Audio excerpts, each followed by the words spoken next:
Okay, good day everyone. So I am here to report about evaluation and innovation in science education. So according to Norman E. Grodland and Robert L. Lin, evaluation is a systematic process of collecting, analyzing, and interpreting information to determine the extent to which people's achievements or instructional objectives. Another one, according to James M. Bradfield, evaluation is the assignment of symbols to phenomenon. So in order to characterize the work or value of a phenomenon, usually with reference to some cultural or scientific standards. So those are the definitions of evaluation. Now, there are principles that help in science evaluation or processes that are considered to be effective. One, first is it must be clearly stated what is to be evaluated.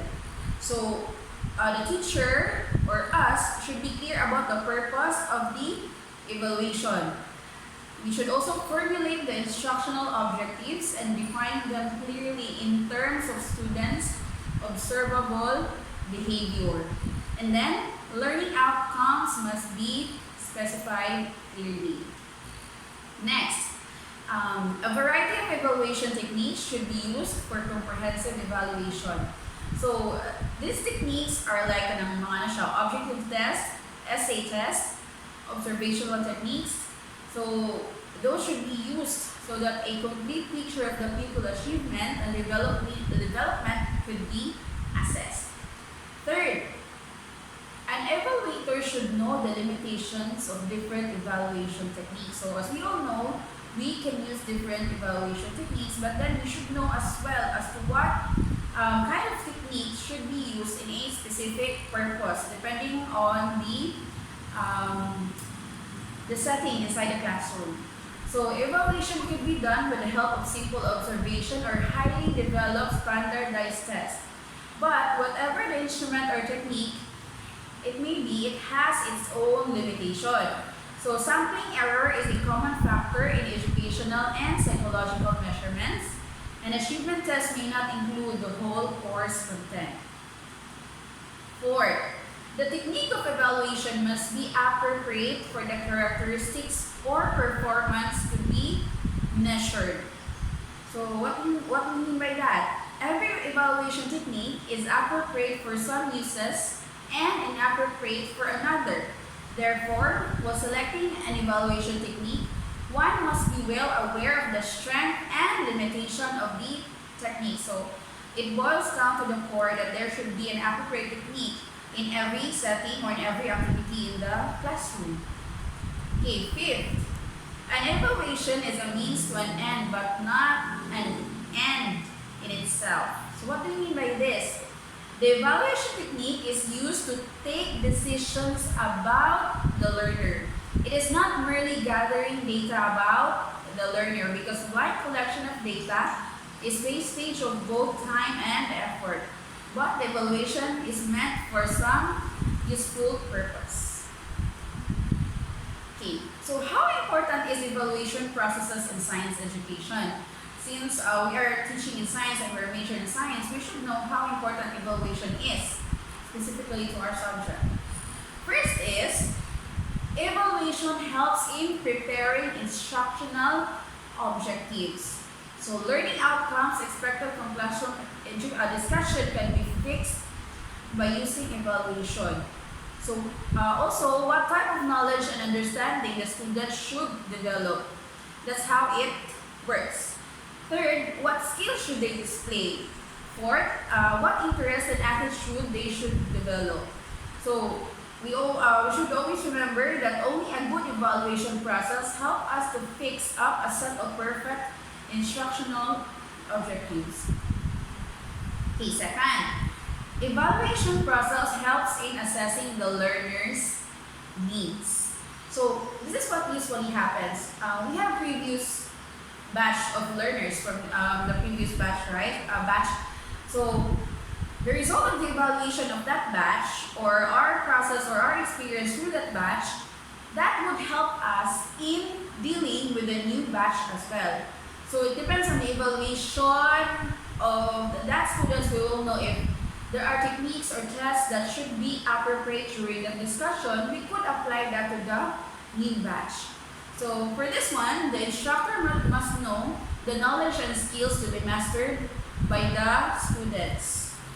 Next, evaluation helps to know whether the student possesses required knowledge and skills to proceed with the instruction.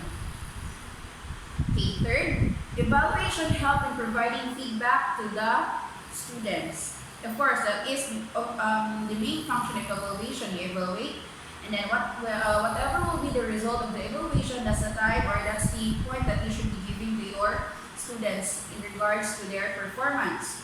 So it helps the teacher to know the learning difficulties of the students. So it helps the teachers to know what are the strengths and the low areas of the student, so that what are those low areas, those are the things that he or she should be developing. Next, it helps to bring an improvement in different school practices. So whatever the result of the evaluation is, it could be used as a tool in order to improve different school practices. So through the evaluation or the evaluation result, you will be able to know if they are doing well or if there are things that they need to improve. Third, it also ensures an appropriate follow-up service. Okay, fourth, evaluation helps in curriculum development. So this is somehow related to number 3. Evaluation also helps in determining the degree to what extent an existing curriculum is effective. So if you want to know if your curriculum in your specific school is effective, take a look at the results of the evaluation. Then from there, you will know if there are things that you need to improve or the things that you need to continue, which you considered are best practices already. So another one, does evaluation data are helpful in constructing the new curriculum and evaluating the existing curriculum. So the same thought. Okay, number 5. Evaluation helps in effective school administration. So evaluation data helps the administrators to judge the extent to which the objectives of the school are being achieved, to find out the strengths and weaknesses of the curriculum, and arranging special school programs. So evaluation helps know if the objectives of the school are being achieved, and to find out if the strengths and weaknesses of the curriculum are being met. So by that alone, you can assess if your school or your department is doing well, or there are things that you need to improve. Number 6, evaluation data are helpful in school research. So, in order to make the school programs more effective, researches are necessary. Evaluation data help in research areas like comparative study of different curricula, effectiveness of different methods, effectiveness of different organizational plans, and etc. So the results of your evaluation could be used as data for school research. So why do we do research? Of course, because we need or we want to improve something. Okay, so we have here another one. Constructivist approach of evaluation strategies in science education. This is very helpful for the science education. Now we will know as we go through why. Okay, first let me define what is constructivism.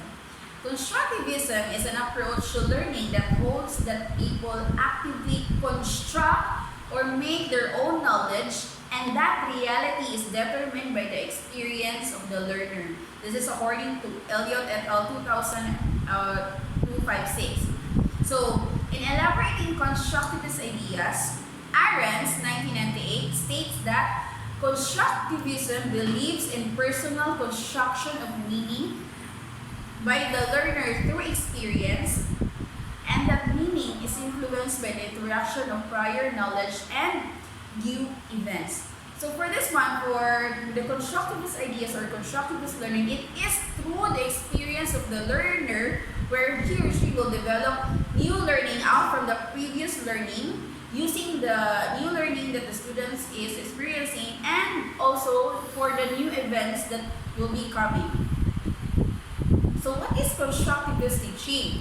Constructivist learning theory underpins a variety of student-centered teaching methods and techniques which contrast with traditional education. So whereby knowledge is simply passively transmitted by teachers to students.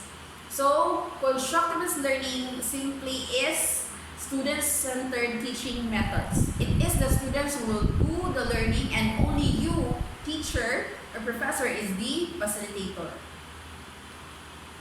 So what is the role of the teacher in a constructivist classroom? Okay, don't you know that I think this is the kind of method that is being adopted in the K-12, wherein the students, we let them learn by themselves, only that we only facilitate their learning. It's not that we are no longer spoon-feeding the instruction or the data. We let them find the data, and that we will just guide them through their learning. Okay, so what are the roles of the teacher? The primary responsibility of the teacher is to create a collaborative problem-solving environment where students become active participants of their own learning. So we let them explore. Next, a teacher acts as a facilitator of learning rather than an instructor. So that's what I have told earlier. We only facilitate learning, and we want to make sure that they are going in a good direction or in the correct direction. So next, the teacher make sure he or she understands the students' pre-existing conceptions and guides the activity to address them and build on them. Okay, this is what usually happens. Before we start our lesson to our class, we usually ask them like, okay class, what do you know about this certain topic? So, what do you know about this one? So we try to assess. And after assessing, like, if we found out that they already know something about that, so we can adjust our lessons. But if we found out that they have a little knowledge about a certain topic, that's the time that we also give maybe a little adjustment to our activity, because we will just find out that they don't have prior knowledge about that teaching or about that topic.